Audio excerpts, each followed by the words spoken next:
Hello អ្នកទាំងអស់គ្នាថ្ងៃនេះគឺយើងមកបន្ត configuration នៅ Huawei របស់យើងទៀត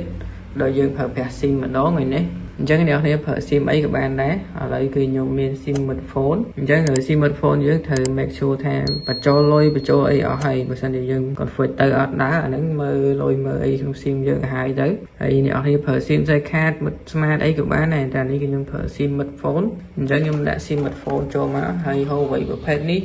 គឺយើងមាន SIM នៅខាងក្រោមនេះគឺវា support ជាមួយនឹងការប្រើប្រាស់ SIM ដែរអញ្ចឹងអ្នកអាចមើល model របស់ Huawei របស់យើងមកអូខេនេះគឺ model របស់ Huawei របស់យើងអញ្ចឹងអ្នកអាចមើលមកនេះពីខ្សែចិននេះហ្នឹងអ្នកអានមកហើយនេះគឺ SIM ប្រទេស SIM របស់យើងដោតតាមរបស់គេមកគឺដាក់ប្តេងចេះយើងដាក់ប្តេងតាមគេមកគេបន្ទាប់ពីដោតហើយយើងចូលមកកាន់ laptop របស់យើងមក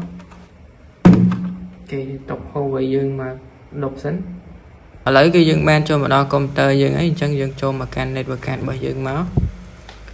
យើង check មើលថា network card យើងបានទទួល IP បានអីពី Huawei យើងមកនៅឥឡូវគឺយើងបានទទួល IP បានអីហើយយើងបើក Google Chrome យើងមកយើងវាយ IP gateway របស់ Huawei យើងចូលមក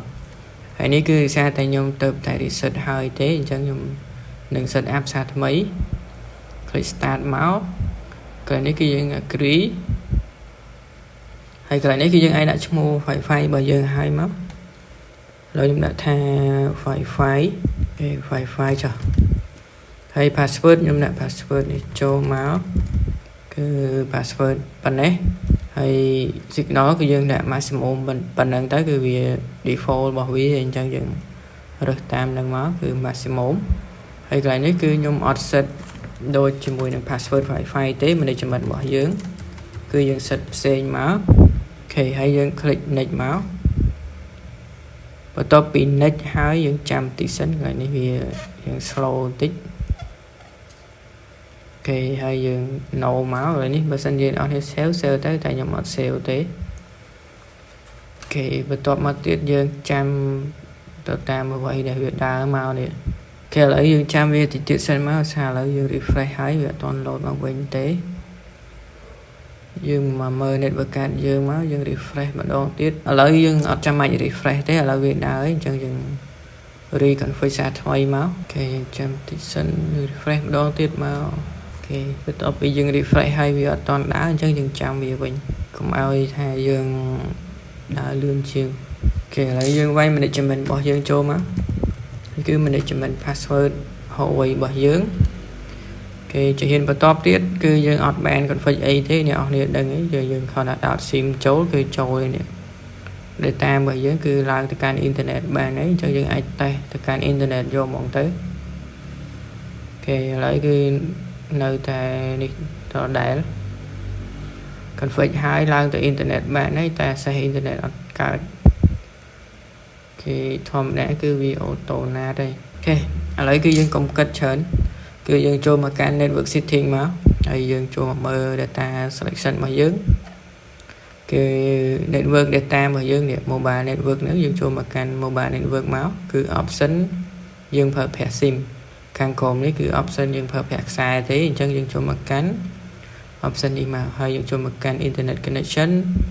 ហើយ mobile data នេះយើងត្រូវបើកមកហើយអ្នកនរត្រូវប្រកាសថា SIM អ្នកនរមានលុយមានអីហើយកន្លែងនេះគឺខ្ញុំអត់ auto select ទេគឺខ្ញុំនឹងបិទវាចេញហើយខ្ញុំនឹង create profile ថ្មីមួយទៀត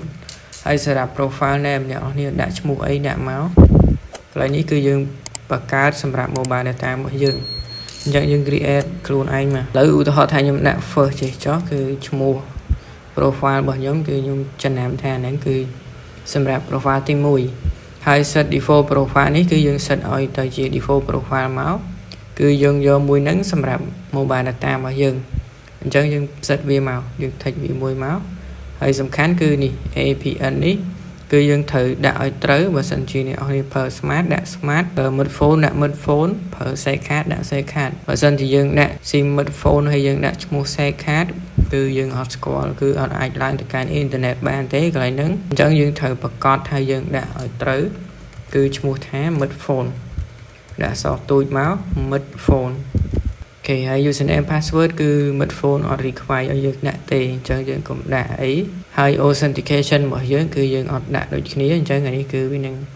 synchronize គ្នាជាមួយនឹង SIM អីអញ្ចឹងយើងអត់ចាំបាច់អីគិតច្រើនទេគឺយើងសំខាន់នេះដាក់ឲ្យទៅត្រូវមកបានហើយប៉ុន្តែ username និង password ក្នុងលក្ខខណ្ឌមួយចំនួនអាចនឹងប្រើដែរប្រើក្នុងលក្ខខណ្ឌផ្សេងគឺអត់តាក់ទងជាមួយនឹង Wi-Fi router អីហ្នឹងទេអញ្ចឹង mid phone វាមានលក្ខខណ្ឌច្រើនដែលយើងប្រើតាមមុខងារផ្សេងៗគ្នាអញ្ចឹងណាអញ្ចឹងយើងដាក់ទៅប៉ុណ្្នឹងមកគឺ ban យើង click save មកអូខេបន្ទាប់ពី click save ហើយយើង ban យក profile ហ្នឹងសម្រាប់ប្រើប្រាស់ជា data របស់យើងអីអញ្ចឹងយើង login សារឡើងវិញមកអានេះគឺពេលដែលយើងដូរ profile ហើយគឺ auto reconnect អញ្ចឹងយើង reconnect ឡើងវិញឥឡូវនេះគឺ status របស់យើងគឺបានឡើងទៅកាន់ internet បានអីអស់ហើយអញ្ចឹង SIM ហ្នឹងគឺយើងអាចឡើងទៅកាន់ internet បានហើយអញ្ចឹងយើងអាចតេស្តម្ដងទៀតមកថាយើងឡើងបាននៅឥឡូវគឺនៅទេអញ្ចឹងយើង speed test អត់អាចចូលបានអញ្ចឹងបញ្ហា website speed test ហ្នឹងមិនបញ្ហាជាមួយនឹង smartphone អីទេអូខេហើយយើងអាច ping ទៅកាន់ internet មក ping internet ក៏ស្គាល់ធម្មតាទេអញ្ចឹងបញ្ហា website យើង speed test យើង slow តិចឥឡូវយើងដាក់តែប៉ុណ្្នឹងមកគឺយើងអាចឡើងទៅកាន់ internet បានហើយ setting ផ្សេងទៀតអ្នកនរគ្នាទៅមើលទៅអ្នកនរគ្នាចង់ដាក់អីក៏ដាក់មកអានេះគឺយើង ban create profile សម្រាប់ profile របស់ mobile data យើងនេះហើយWi-Fi setting អ្នកនរគ្នាកំណត់ធម្មតាមកគ្រាន់តែយើងប្រើប្រាស់បែបយើងដូរតែ internet van របស់យើងអញ្ចឹងណាអញ្ចឹង Wi-Fi អីយើង set up Wi-Fi ឈ្មោះ password អីគឺ set up ធម្មតាមកអត់ចាំបាច់គិតអីច្រើនទេអូខេហើយសម្រាប់ option ផ្សេងទៀតអ្នកនរគ្នាអាចចូលមកមើលមកមាន advanced setting មានអីអ្នកនរគ្នាអាចទៅ detail វីដេអូមុនបានកន្លែងនេះគឺខ្ញុំអត់ detail ទៀតទេហើយ tool គឺអ្នកនរគ្នាអាចមកមើលមកនេះកន្លែងនេះតាក់ទងជាមួយនឹង SMS ហ្នឹងគឺវានឹង store នៅទីនេះហើយបើសិនជាមាន SMS ថ្មីឬក៏ SMS receive អីហ្នឹងគឺ SIM ហ្នឹងវានឹង receive ហើយ store SMS នៅនេះហើយអញ្ចឹងអ្នកនរគ្នាអាចមកមើលថាមាន SMS ណាខ្លះដែលផ្ញើមកអ្នកនរគ្នាឬក៏ send ចេញអញ្ចឹងណាអូខេឥឡូវគឺមានតែប៉ុណ្្នឹងទេយើងអាចមកមើល setting ផ្សេងទៀតឥឡូវយើងតេស្ត Wi-Fi ម្ដងមកយើងតេស្ត Wi-Fi មើលសិន Wi-Fi របស់យើងឈ្មោះអីគេយើងមកមើលសិនមកWi-Fi របស់យើងគឺឈ្មោះ Wi-Fi នេះហើយអ្នកនរអាចមកមើល Wi-Fi 5G របស់យើងមកមើលមកថាមានអត់គឺអត់បង្ហាញទេអូខេឥឡូវគឺ Wi-Fi យើងអត់បង្ហាញទេអញ្ចឹងយើងអាចមកមើលសិនមកយើងតេស្ត Visible Network Card យើងចេញហើយយើងមក check មើលម្ដងទៀតគេឥឡូវនៅតែអត់អញ្ចឹងខ្ញុំនឹង Disable Wi-Fi ទី1ខ្ញុំចោលបើក Wi-Fi ទី2របស់ខ្ញុំវិញថាមានបញ្ហា Wi-Fi ឬក៏យ៉ាងម៉េច